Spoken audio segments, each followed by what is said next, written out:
Assalamualaikum warahmatullahi wabarakatuh. Perkenalkan, saya Himatul Kholidah. Saat ini ditetapkan sebagai dosen di Fakultas Vokasi Universitas Erlangga dan ditugaskan pada program studi D4 Perbankan dan Keuangan. Saat ini saya ditugasi untuk mengampu beberapa mata kuliah. Salah satunya adalah mata kuliah Teknologi Perbankan dan Jasa Keuangan. Mata kuliah ini sesuai dengan bidang keilmuan saya, yaitu Ekonomi Syariah. Mata kuliah Teknologi Perbankan dan Jasa Keuangan diampu pada semester 4 dengan beban SKS sebesar 2 SKS dan kode mata kuliah EKM 206. Adapun durasi dari perkuliahan ini adalah 14 tatap muka. Mata kuliah Teknologi Perbankan dan Jasa Keuangan berfokus pada pemahaman tentang perkembangan dari jenis-jenis teknologi perbankan dan jasa keuangan, dan akan membahas lebih dalam tentang bagaimana dan apa tujuan dari kemunculan teknologi dan jasa keuangan yang sedang berkembang, serta apa kontribusinya pada digitalisasi dan sistem ekonomi di Indonesia. Capaian pembelajaran pada mata kuliah ini yaitu mahasiswa memiliki kemampuan untuk menjelaskan konsep-konsep pada operasional perbankan dan jasa keuangan secara komprehensif, serta mampu menjelaskan terkait fungsi dari setiap perkembangan teknologi perbankan dan jasa keuangan dalam sistem ekonomi di Indonesia. Pada pertemuan pertama, dosen akan memberikan kontrak perkuliahan dan rencana pembelajaran semester atau RPS untuk diketahui dan disepakati oleh mahasiswa di kelas. Metode pembelajaran dalam mata kuliah ini adalah klasikal, presentasi, dan diskusi. Pada metode klasikal, saya akan menjelaskan materi secara luring dalam bentuk PowerPoint setiap minggunya, di mana materi yang telah diberikan dapat diakses pada platform digital learning milik Universitas Erlangga, yaitu Hebat e-Learning. Pada metode presentasi, setiap minggunya mahasiswa akan mengumpulkan makalah terkait kasus-kasus yang muncul dari perkembangan teknologi perbankan dan jasa keuangan, serta apa dampak yang ditimbulkan dari adanya perkembangan teknologi perbankan dan jasa keuangan tersebut. Pada metode diskusi, mahasiswa dituntut untuk aktif dalam diskusi di kelas. Tujuannya adalah untuk meningkatkan pemahaman dan partisipasi mahasiswa dalam mata kuliah ini. Evaluasi pada mata kuliah Teknologi Perbankan dan Jasa Keuangan meliputi beberapa komponen, yaitu ujian tengah semester UTS dengan bobot 25%, ujian akhir semester atau UAS dengan bobot 25%, tugas makalah dengan bobot 25%, keaktifan dalam diskusi dengan bobot 15%, dan kuis dengan bobot 10%. Berdasarkan hasil evaluasi tahun sebelumnya, terdapat kendala yang dihadapi pada mata kuliah ini. Di antaranya adalah rendahnya partisipasi dan keaktifan, serta kurangnya mahasiswa memahami materi. Maka, inovasi yang saya lakukan adalah menerapkan strategi pembelajaran berupa Student Centered Learning atau yang disingkat dengan SCL, dan metode Case-Based Learning atau yang disingkat dengan CBL. Pada strategi Student Centered Learning yang merupakan metode pembelajaran berbasis pada keaktifan mahasiswa, dalam perkuliahan ini mahasiswa diajak untuk mengemukakan pendapat, bertanya, dan berdiskusi tentang teknologi yang ada dalam perbankan dan jasa keuangan. Sedangkan pada strategi Case-Based Learning merupakan metode pembelajaran berbasis kasus.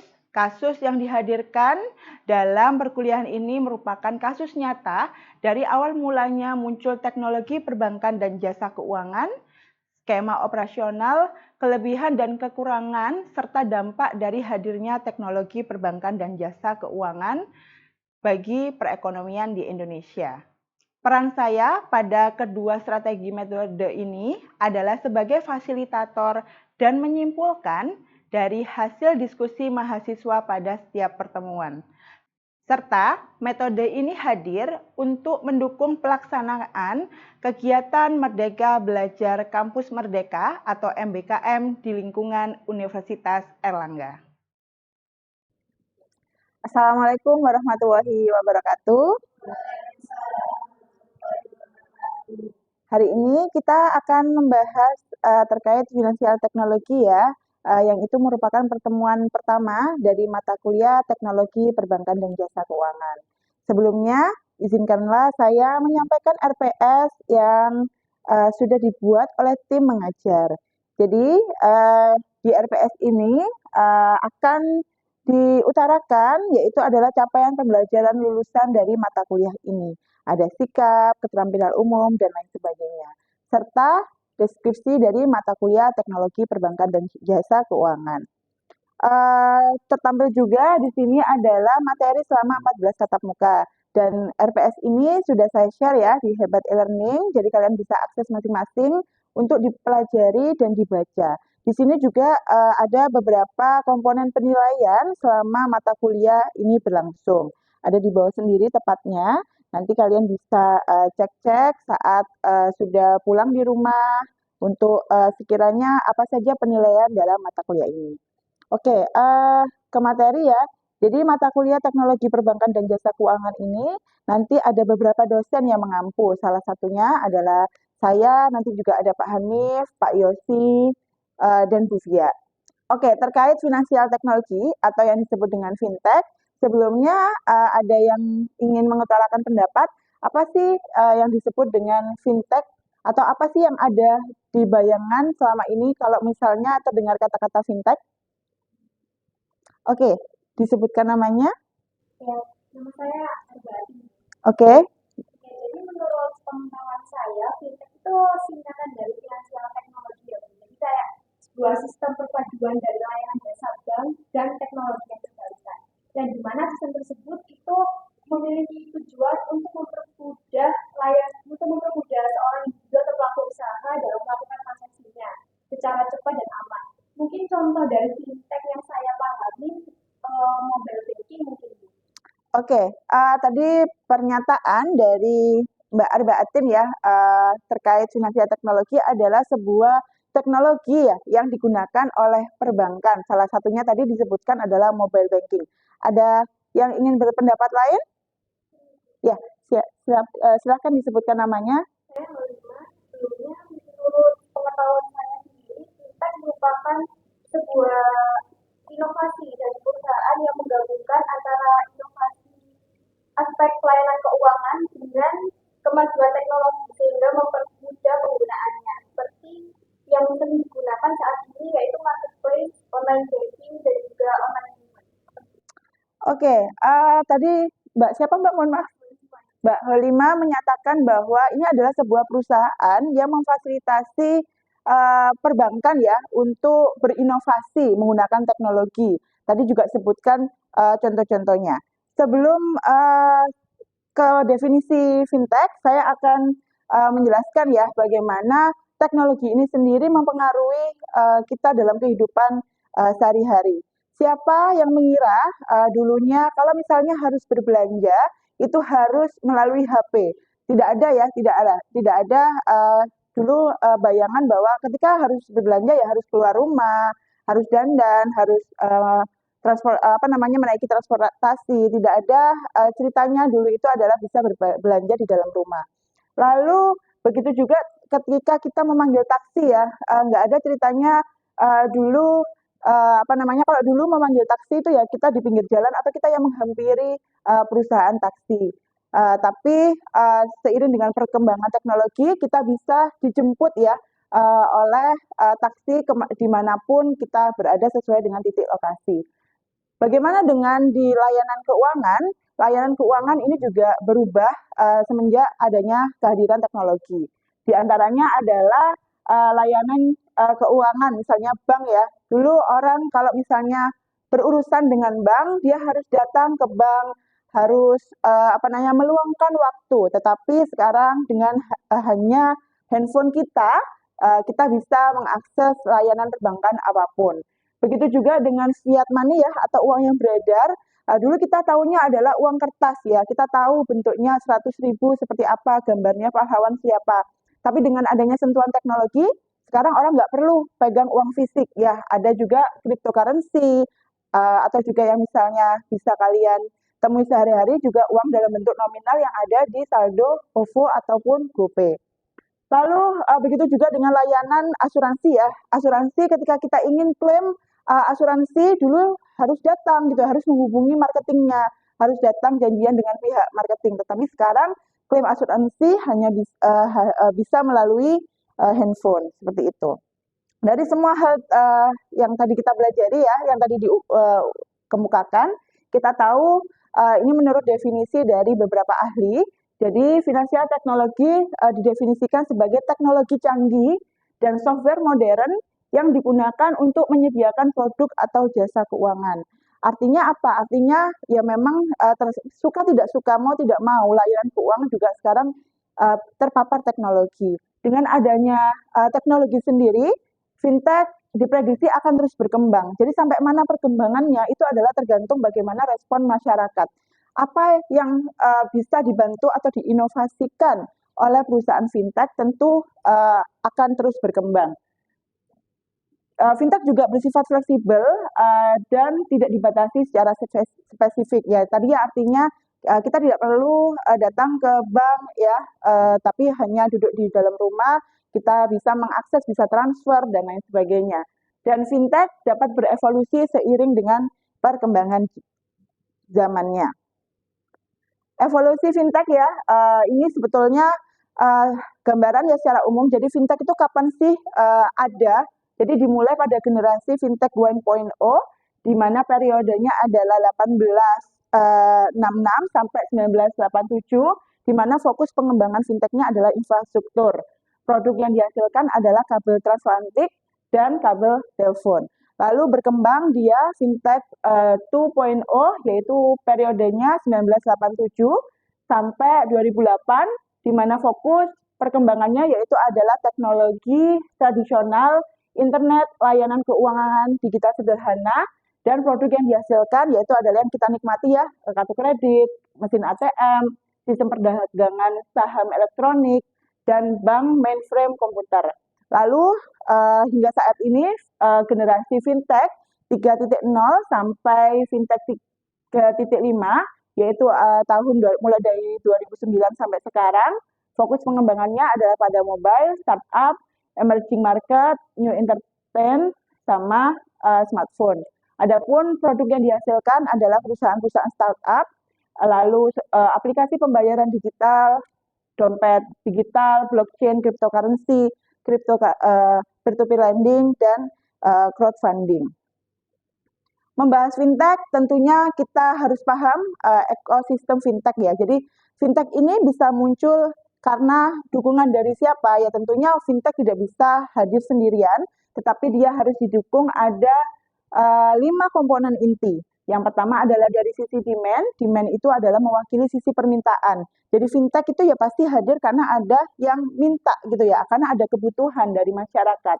Lalu ada talent atau pemain ya, merupakan tulang punggung, ya berarti dia yang terlibat, individu-individu yang terlibat dalam perkembangan fintech, yang mendorong kemajuan fintech beserta inovasinya. Lalu yang ketiga adalah solution. Solution merupakan komponen inti yang menyediakan solusi untuk mengatasi kendala yang selama ini dihadapi oleh layanan keuangan. Capital berhubungan dengan sumber daya keuangan dalam industri fintech, dan tentunya yang tak kalah pentingnya adalah policy. Policy ini adalah kebijakan ya. Jadi agar kemunculan fintech ini aman, maka harus ada yang menjamin. Biasanya adalah oleh pemerintah. Ini ya, diperlukannya regulasi dan kebijakan dalam industri fintech, misalnya hal yang berkaitan dengan perizinannya, pengawasan, sertifikasi, perpajakan, perlindungan nasabah dalam menggunakan fintech. Manfaat dari perkembangan fintech, ya jadi kita tahu bahwa pasti kemunculan sesuatu yang baru itu pasti memberikan dampak.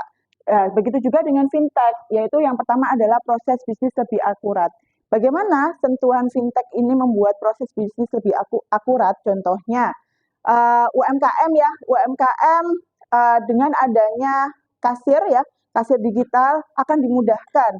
Dulu tidak pernah menyusun laporan keuangan karena dengan adanya kasir digital dia terbantu ya, jadi dia bisa tahu berapa pendapatan maupun pengeluaran berapa nilai omsetnya tiap hari.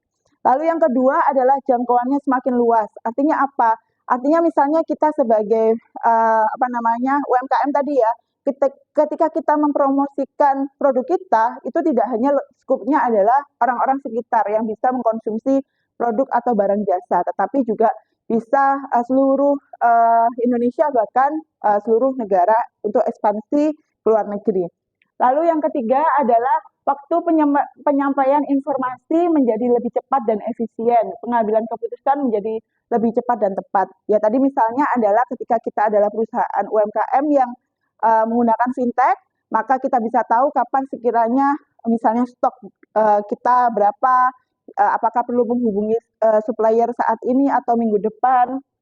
Lalu mendorong ekonomi, menyediakan lapangan pekerjaan baru dan pengentasan kemiskinan. Jadi secara agregat atau secara keseluruhan, hadirnya fintech ini turut membantu masyarakat, misalnya tadi ya UMKM, ketika dia produknya disukai masyarakat, dibutuhkan masyarakat, maka dia akan berkembang bisnisnya. Ketika UMKM berkembang, maka dia butuh pasti tenaga kerja untuk membantu atau support usaha. Tentunya kalau UMKM pasti memberdayakan pada tenaga usaha sekitarnya. Lalu meningkatkan industri keuangan, maksudnya lalu meningkatkan inklusi keuangan, yaitu adalah memperluas akses modal UMKM atau UMKM dan startup. Jadi dengan adanya fintech ini, sebetulnya kita tahu bahwa UMKM ini adalah sektor yang paling istilahnya mendukung perekonomian ya, tetapi berdasarkan data banyak UMKM yang belum mendapat support dari pembiayaan perbankan. Kenapa? Karena UMKM dianggap bank tidak bankable. Kenapa seperti itu? Karena misalnya UMKM tersebut tidak memiliki laporan keuangan yang disesuaikan atau yang ditentukan oleh bank. Lalu yang kedua, belum memiliki modal yang cukup. Nah, dengan adanya inovasi teknologi perbankan pada dengan adanya teknologi perbankan pada sektor ini, maka bisa membantu UMKM itu mendapatkan pendanaan dari layanan keuangan. Salah satu contohnya yang sudah berkembang di Indonesia adalah adanya P2P lending. Kita tahu P2P lending tidak membutuhkan jaminan, lalu dia bisa pinjam sedikit ya, maksudnya tidak sampai banyak dalam hal apa? Misalnya UMKM itu sedang butuh tambahan atau suntikan dana dari lembaga keuangan, itu sangat merupakan sebuah nyawa ya.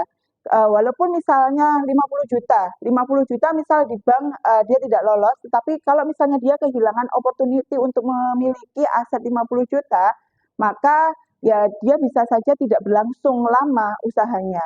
Jadi itulah support fintech pada UMKM segitu besarnya. Lalu berbicara terkait fintech, juga pasti disinggung terkait inklusi keuangan. Apa itu inklusi keuangan? Yaitu adalah ketersediaan akses pada berbagai lembaga, produk, dan layanan keuangan sesuai dengan kebutuhan dan kemampuan masyarakat dalam rangka meningkatkan kesejahteraan masyarakat. Apa itu? Singkatnya adalah seberapa banyak sih masyarakat yang menggunakan jasa keuangan. Nah, urgensinya apa? Kenapa ini penting? Karena yang pertama adalah mengurangi jumlah masyarakat yang unbankable atau yang belum tersentuh oleh bank atau belum memiliki rekening ya pada bank karena tidak memiliki akses pada layanan perbankan seperti tabungan, deposito, dan lain sebagainya. Yang kedua adalah tentunya adalah mendukung sistem keuangan. Jadi kalau misalnya semua masyarakat Indonesia ini memiliki rekening di bank, tentu perekonomian itu bisa cepat berputar ya, atau pemerintah bisa mengawasi secara langsung bagaimana ekonomi berputar. Lalu yang ketiga adalah meningkatkan efisiensi ekonomi. Efisiensi pasti berkaitan dengan biaya. Jadi kalau misalnya semua orang itu sudah sudah mendapatkan akses ke bank, tentu biaya, misalnya biaya akan peredaran uang ya. Kita tahu bahwa ketika pemerintah mencetak uang itu memerlukan biaya yang sangat besar ya, untuk biaya bahan kertas, bahan tinta, keamanan, dan lain sebagainya. Tetapi kalau di sini sudah memiliki perbankan, ketika apa namanya, sudah melibatkan perbankan dalam transfer misalnya ya, kan tidak perlu kita membutuhkan uang fisik, tetapi hanya melalui bank. Tentu itu akan hemat ya negara. Bagaimana inklusi keuangan di Indonesia? Yang survei adalah OJK atau yang disebut dengan Otoritas Jasa Keuangan. Alhamdulillahnya tahun 2019 adalah sebesar 76,19%. Artinya apa? Dari 100 orang penduduk di Indonesia, 76,19% sudah mendapatkan akses keuangan. Tetapi apakah ini kabar menggembirakan? Kita lihat ya. Penting juga untuk mengetahui literasi keuangan. Apa itu literasi keuangan? Yaitu adalah tingkat pengetahuan masyarakat terkait lembaga, produk, dan jasa keuangan yang dapat mempengaruhi sikap dan perilaku dalam meningkatkan kualitas pengambilan keputusan dan pengelolaan keuangan. Singkatnya adalah seberapa banyak masyarakat memahami produk dan jasa keuangan. Sama ya, apa sih sebetulnya urgensinya untuk literasi keuangan ini? Ya tentunya dapat lebih baik dalam mengelola keuangan pribadi. Kalau misalnya kita tahu bahwa terkait keuangan ya, kita tidak akan mudah untuk tergiur pada investasi-investasi yang menggiurkan ya, yang risikonya tinggi ya, yang menjanjikan pengembalian tinggi, ya itu pasti high risk, high return. Lalu semakin banyak masyarakat yang melek keuangan, maka semakin banyak transaksi yang dapat tercipta, sehingga perputaran uang dalam suatu negara juga tinggi. Dan yang ketiga adalah transaksi keuangan penting untuk menggerakkan roda perekonomian. Ya tadi yang sudah saya jelaskan bahwa bagaimana ketika kita melek investasi, misalnya ada investasi yang dilakukan oleh pemerintah daerah, kita terlibat dalam hal tersebut. Jadi pemerintah tidak perlu jauh-jauh mendapatkan investor dari luar negeri, ya tentu itu akan support ya. Jadi kita dibangunkan fasilitas umum dari uang rakyat, kemudian kembali ke rakyat, seperti itu. Bagaimana hasil literasi keuangan pada masyarakat Indonesia? Nah ini ya, sebesar tahun terakhir yang dilakukan oleh OJK, surveinya tahun 2019 sebesar 38,03%. Artinya dari 100 orang jumlah penduduk Indonesia hanya sekitar 38% saja yang mengerti terkait literasi keuangan. Oke, dari sini ada yang aneh nggak? Inklusi keuangan kita tinggi tetapi literasinya rendah. Maka pasti ada sesuatu hal. Ini yang kita diskusikan ya hari ini, yaitu ada yang bisa menjelaskan bagaimana sih peran fintech dalam meningkatkan tingkat inklusi dan literasi di Indonesia. Ada yang ingin berpendapat? Ya, Mbak? Mbak Erika, oke. Menurut saya yang terkait dengan peran fintech dalam meningkatkan inklusi yaitu fintech sendiri itu dapat membantu kita untuk mengakses layanan digital layanan keuangan secara digital. Yang kedua, dapat membantu kita dalam keterbukaan mengakses keuangan sehingga kita dapat mendapatkan banyak sekali pilihan terhadap produk-produk pengelolaan keuangan. Yang untuk peran fintech dalam literasi di Indonesia, menurut saya fintech sangat membantu sekali dalam pemahaman kita terhadap pengelolaan keuangan sangat mudah diaksesnya melalui digital dan dapat juga membantu kita dalam pengelolaan keuangan dan mengambil keputusan keuangannya. Oke, mantap sekali ya pendapatnya. Ada yang berpendapat lain mungkin dari kelas ini? Oke, Mbak? Saya ingin menjawab, sebelumnya perkenalkan saya Abdullah Dewi, ingin menjawab untuk peran fintech dalam meningkatkan tingkat inklusi dan literasi itu sendiri. Menurut saya fintech itu adalah sarana atau wahana bagi peningkatan literasi keuangan. Soalnya ada beberapa contoh seperti aplikasi itu apa sih? Nah itu bisa meningkatkan kita sebagai pengguna, itu meningkatkan literasi keuangan. Jadi menurut saya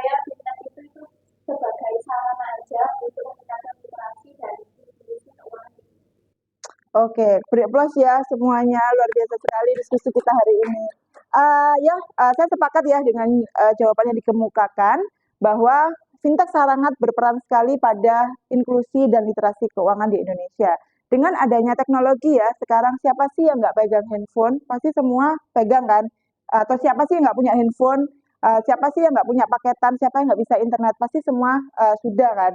Nah, fintech hadir di situ. Jadi, diharapkan dengan adanya fintech itu adalah dia meningkatkan tidak hanya inklusi keuangan, tetapi juga literasinya.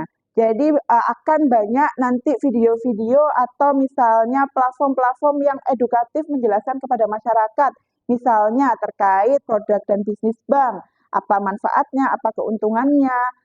Lalu bisa saja terkait investasi-investasi yang bodong ya atau yang perlu dihindari kita itu bisa diedukasikan ke masyarakat. Jadi ya dengan adanya fintech tentu pemerintah berharap bahwa akan meningkatkan inklusi dan literasi keuangan di Indonesia.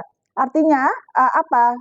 Dari survei OJK ya yang tadi saya sebutkan bahwa inklusi kita lumayan lah ya 76%. Tetapi tingkat literasinya masih rendah. Artinya ada gap di sini. Artinya apa? Masyarakat itu hampir semua sudah memiliki atau hampir semua sudah mengakses layanan keuangan perbankan, tetapi dia tidak tahu apa fungsi-fungsi dari produk-produk yang ada di bank. Makanya kenapa masyarakat kita masih banyak ya terkait investasi yang menggiurkan, yang iming-iming bagi hasilnya tinggi, tetapi justru akan merugikan kemudiannya. Oke, ada yang ditanyakan dari perkuliahan ini? Oke, jika tidak, saya ingin menjelaskan tugas perkuliahan yang harus dikerjakan dan harus selesai dipresentasikan minggu depan, yaitu adalah membuat makalah terkait peer-to-peer lending. Ini ya, poin-poinnya minimal 10 halaman, harus dari sumber yang jelas, dan ini ya, tidak boleh plagiarisme, serta dikumpulkan H-2 sebelum perkuliahan, diupload di Hebat. Tenang saja, ini semua sudah saya upload di Hebat. Dan pada mata kuliah ini juga ada kuis bisa dikerjakan setelah ini di Hebat e-learning. Terima kasih semuanya atas kedatangannya. Terima kasih semua atas kedatangannya. Billahi taufiq wal hidayah. Wassalamualaikum warahmatullahi wabarakatuh.